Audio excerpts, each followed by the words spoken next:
नमस्ते दोस्तों, आज हम बात करेंगे एक कॉमन टॉपिक के बारे में कि ट्रीटमेंट मोडालिटीज़ क्या होती है जब स्पाइन प्रॉब्लम्स होते हैं।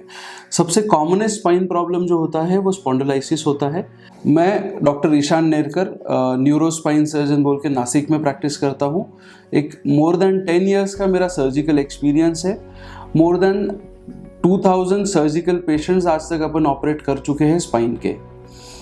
सबसे इम्पॉर्टेंट चीज़ जो ये समझना ज़रूरी है कि जब नेक पेन होता है या फिर बैक पेन होता है तो किस डॉक्टर को मिला जाए। बहुत बार पेशेंट्स में कन्फ्यूजन होता है कि सर नेक पेन हो रहा है, बैक पेन हो रहा है, तो जाना किसके पास है। फिजियोथेरेपिस्ट के पास जाना है, ऑर्थोपेडिक्स के पास जाना है या न्यूरोस्पाइन सर्जन्स के पास जाना है। तो ये चीज़ समझना ज़रूरी है कि स्पाइन स्पेशलिस्ट कौन है। जो डॉक्टर स्पाइन का सारा चीज़ ऑपरेट कर सकता है या फिर जिससे स्पाइन में कब कौन सा ट्रीटमेंट प्रोटोकॉल यूज़ करना चाहिए ये समझ में आता हो, उसके पास जाना ज़्यादा ज़रूरी है।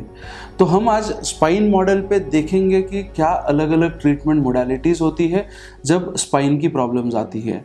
तो स्पाइन की प्रॉब्लम में ये समझना ज़रूरी है कि 80% पेशेंट्स में जिनको लो बैक पेन या फिर नेक पेन हो रहा है उनमें नॉन सर्जिकल ट्रीटमेंट ही होती है। बिना सर्जरी के ही ट्रीटमेंट प्रोटोकॉल दिए जाते हैं। 20% पेशेंट्स में यदि सर्जरी लगती है या फिर अगर नॉन सर्जिकल मैनेजमेंट करके भी अगर 2 महीने 3 महीने के बाद फ़र्क नहीं पड़ रहा है, अगर इम्प्रूवमेंट नहीं हो रही है, तो इन पेशेंट्स में यूजुअली अपने को सर्जिकल ऑप्शन लेना पड़ता है। जब भी पेशेंट को समझाया जाता है कि सर्जिकल ऑप्शंस लेने पड़ेंगे तो काफ़ी डर बैठा होता है पेशेंट के दिमाग में कि नहीं, सर्जरी के बाद चल नहीं पाएंगे, फिर नहीं पाएंगे, बेड में लेटे रहेंगे। तो ये सारी गलत चीज़ें हैं। अपन वीडियो के एंड में देखने वाले हैं कि किस तरीके से आज स्पाइन सर्जरी सेफ मोडालिटी है आपकी स्पाइन प्रॉब्लम से आपको दूर करने वाली। तो बात करते हैं ट्रीटमेंट प्रोटोकॉल्स जो स्पाइन प्रॉब्लम्स में यूज़ होते हैं। सबसे कॉमनेस्ट और सबसे इम्पॉर्टेंट चीज़ होती है मेडिसिन्स। आज अपने पास काफ़ी मेडिसिन्स है जिससे पेन कम कराया जा सकता है, जिससे जो रेडिएटिंग पेन होता है, टिंगलिंग नमनेस होती है, वो सब चीज़ें दूर हो सकती है। सेकेंड मोस्ट इम्पॉर्टेंट चीज़ जो ट्रीटमेंट प्रोटोकॉल्स में होती है वो है फिजियोथेरेपी। फिजियोथेरेपी एक इंटीग्रल पार्ट है जब स्पाइन मोडालिटीज़ की ट्रीटमेंट आती है। फिजियोथेरेपी अगर ऑपरेशन करते भी है तो भी बहुत इंपॉर्टेंट रोल प्ले करती है ट्रीटमेंट में। थर्ड इंपॉर्टेंट चीज़ जो डिस्कस होती है वो है स्टेरॉयड इंजेक्शंस। यूजुअली जैसे अभी अपन देखेंगे कि ये स्लिप डिस्क हुई है, ये स्लिप डिस्क के वजह से ये जो निकलने वाली नस है ये दब रही है।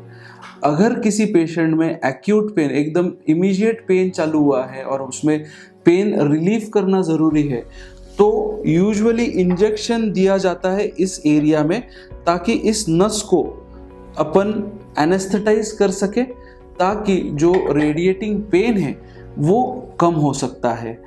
कई बार पेशेंट्स का प्रॉब्लम जो होता है वो स्पॉन्डिलाइटिस के वजह से होता है, जहाँ पे जो बोन जॉइंट होता है उस जॉइंट में इन्फ्लेमेशन होता है और उसके वजह से पेशेंट्स को पेन होता है।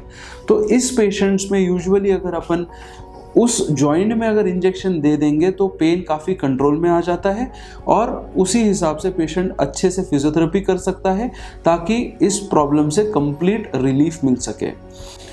अब बात करते हैं अपने सर्जरी के बारे में, जिससे काफ़ी लोग डरते हैं।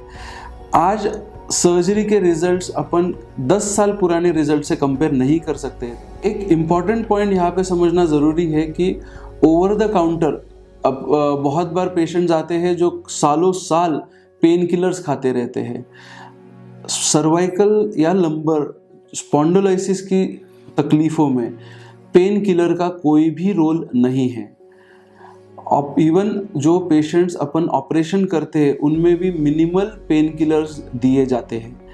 तो ये समझना ज़रूरी है कि पेशेंट्स काफ़ी बार ऐसा होता है कि मेडिसिन खाते रहते हैं और स्पाइन की प्रॉब्लम साइड में रह जाती है, किडनी खराब होना चालू हो जाती है।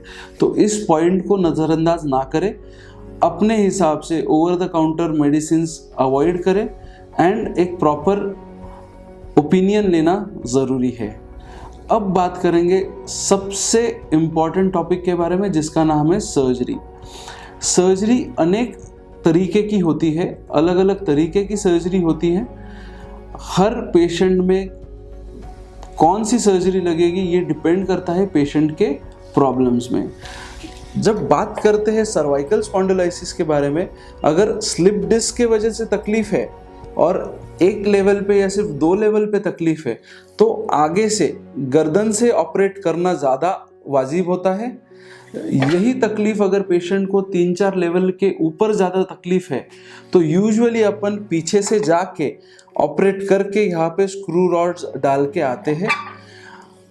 वीडियो के एंड में अपन देखेंगे कि किस तरीके से आज अपनी टेक्नोलॉजी इतनी एडवांस हो चुकी है कि पेशेंट्स को ऑपरेट करने के बाद तुरंत 6 घंटे बाद हर पेशेंट को चलाया जाता है।